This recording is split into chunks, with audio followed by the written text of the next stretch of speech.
Bob is a trucker filling out his Form 2290 for the first time. He wants to know how he can file it online with an IRS-authorized e-file provider.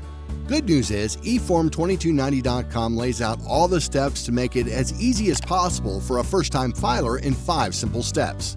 First, register yourself, then fill in your business details. Now select the tax period and first used month of your vehicle.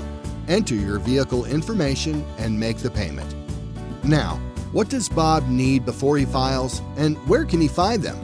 Business name, business address, and employer identification number can be found on the SS4 copy from the IRS. Vehicle identification number can be found on the windshield, and vehicle gross weight can be found near the door jamb. Double-check the information to make sure your Form 2290 doesn't get rejected from the IRS. Submit your form to get your Schedule 1 in minutes and contact the DMV for your vehicle registration renewal.